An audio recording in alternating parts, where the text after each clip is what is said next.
শফিক, সীমান্ত এলাকার চিত্র সম্পর্কে আসলে জানতে চাচ্ছি। বিজিবি এখনো তাদের তৎপরতা দেখাচ্ছে, সেটি এখান থেকে দেখেই মনে হচ্ছে। এই পুশিং চেষ্টা তো অনেকদিন যাবতই অব্যাহত রয়েছে, এটি নিয়ে বিজিবি কি বলছে?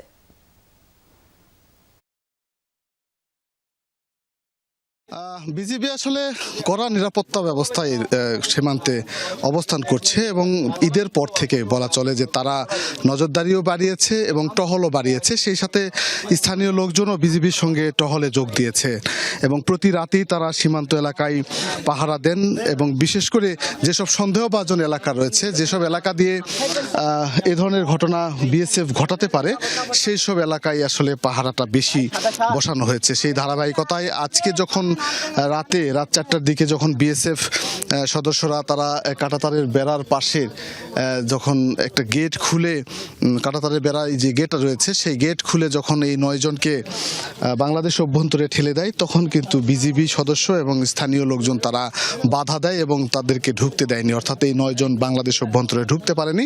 এখন পর্যন্ত তারা কাঁটাতারের বেড়া সংলগ্ন যে নোম্যান্স ল্যান্ড রয়েছে, ভারতীয় নোম্যান্স ল্যান্ড, সেখানে বসে একেবারে খোলা আকাশের নিচে অপেক্ষা করছে এবং তীব্র রোদ উপেক্ষা করে তারা কিন্তু সেখানে বসে আছে।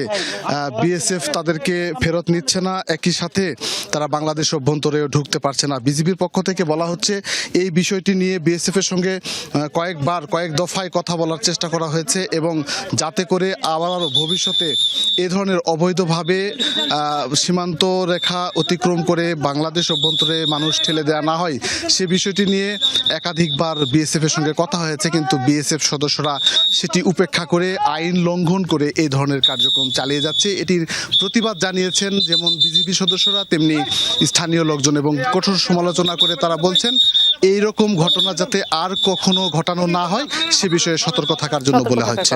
ধন্যবাদ বিস্তারিত জানানোর জন্য আপনাকে।